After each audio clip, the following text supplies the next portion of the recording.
So, if you're in South India right now, chances are you're looking out the window at some pretty serious rain.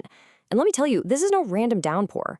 What you're seeing is the atmosphere hitting a giant reset button, a really dramatic handoff between two huge seasons. And today, we're going to pull back that curtain and show you exactly what's going on.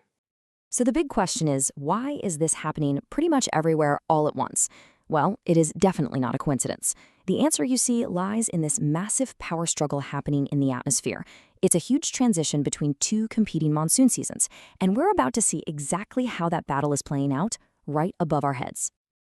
Okay, so to really get what's causing today's rain, we gotta zoom out. We're not talking about just one rogue storm cloud here. Nope.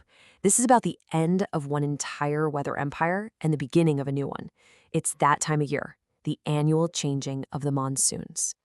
You know, a great way to think about this is like a changing of the guard, but up in the sky. The southwest monsoon, the one that basically defines summer for most of India, is finally packing its bags and leaving. But right as it's walking out, the northeast monsoon is already knocking on the door, totally ready to take over. And this handover, it's never peaceful. It's a really turbulent time that just churns everything up, creating exactly the kind of crazy, unsettled weather we're all seeing right now. And what's really cool is that we can actually see this retreat happening from space. I mean, look at this. This view from above shows this huge mass of dry air just blanketing central India. That's the signature, the calling card of the retreating southwest monsoon.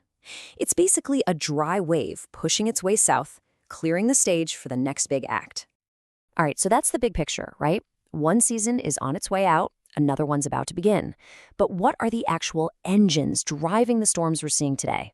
Let's zoom in a bit and look at the two key weather systems that are in play right this very moment. So, there are two main characters in this whole atmospheric drama. First, off the east coast, we've got this huge rotating system of air. That's a cyclonic circulation. At the same time, over in the Arabian Sea, the remnants, kind of like the ghost of an old storm, has spun up into a second circulation. And these two things together, they're the twin engines powering all the thunderstorms we're seeing across the south.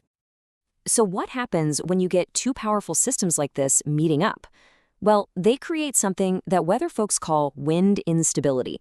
But honestly, a better way to picture it is just pure atmospheric chaos. I mean, imagine two giant rivers of air flowing from totally different directions, just crashing right into each other. That collision forces all that moisture-packed air to shoot straight up and fast. And that rapid upward movement, that is the absolute perfect recipe for some really explosive thunderstorms. Okay, so now we know the why, this big clash of weather systems. Now let's get to the what. Let's look at the effect. Here's how this whole atmospheric battle is going to translate into actual rain on the ground across South India for the next 24 hours. And as you can see, the impact is going to be pretty widespread. Kerala and coastal Andhra Pradesh, they are right in the direct line of fire for some heavy rain. That's mostly thanks to how close they are to those circulations we talked about. Now, if you move a bit inland, say to Karnataka's southern interior, the effect is a bit more moderate. That said, places like Bangalore could still get some really intense downpours right where these systems are interacting the most. All right, let's zoom in even more and focus on Tamil Nadu, which is really at the heart of this whole weather event. When we break it down by region, you can really start to see how the local geography plays a part in all this.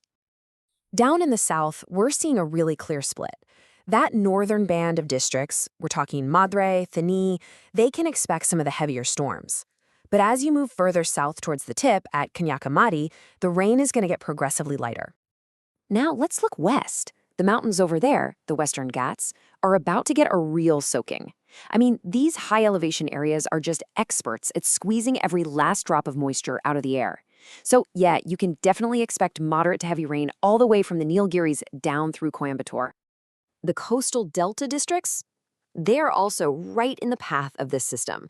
For them, it's going to be widespread moderate rain. But, and this is a big but, because they're so close to that cyclonic circulation out in the Bay of Bengal, there's a really good chance they'll get some sudden, heavy downpours popping up.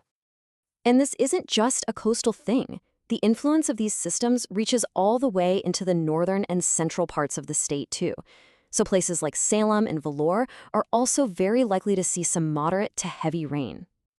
But here's something interesting. For Chennai, the forecast is actually much calmer. It looks like the city is sitting just outside the main zone of all that atmospheric instability.